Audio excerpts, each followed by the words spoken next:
ఎక్కుతుందిరా అని అడిగాడు. కప్పలన్నీ స్తంభం ఎక్కుతున్నాయి, నున్నగా ఉన్న స్తంభం, పైగా దాని మీద ఆయిల్ పూసారంట, అవి ఎక్కుతున్నాయి, పిచ్చి మొహాలు, అవి ఎక్కడ 2 అడుగులు వేయగానే జారి పడతాయి చూడు అనగానే అవి విన్న కప్పలు కొన్ని అలా ఎక్కి నిజంగా పడిపోయింది. ఒక కప్ప మాత్రం ఏమి పట్టించుకోకుండా చక్క చక్క చక్క చక్క చక్క పైదాకా వెళ్ళిపోయి బెక్క బెక్కవారి కూసింది. కప్ప ఎలా ఎక్కిందంటే ఆ కప్పకి చెవుడు. అలాగా చెవిటి కప్పల్లాగా తమ ధ్యేయం వైపు వెళ్లే ప్రతి ఒక్కళ్ళు సక్సెస్ఫుల్ పర్సన్స్ అవుతారు. ఎవరైనా సరే నా ప్రమేయం లేకుండా నన్ను ఎవరైనా ఆడిపోసుకున్నా, నాకు సంబంధం లేకుండా టీవీల్లో నా గురించి ఏదైనా బ్యాడ్గా వచ్చినా, నన్ను తగ్గించేలాగా మాట్లాడినా నాకు లేదు, నవ్వుకుంటాను నేను. ఎందుకంటే అది నేను కాదు. లేదా వాడు గుర్తింపు కోసం చాపం చిన్న ప్రయత్నం చేస్తున్నాడు, అయ్యో పాపం అనిపిస్తుంది.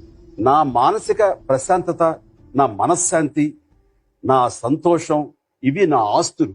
వాడెవడో వచ్చి ఏదో అంటే నేను అశాంతికి గురయ్యానంటే గనక నా శాంతి మీద వాడికి ఆధిపత్యం ఉంది.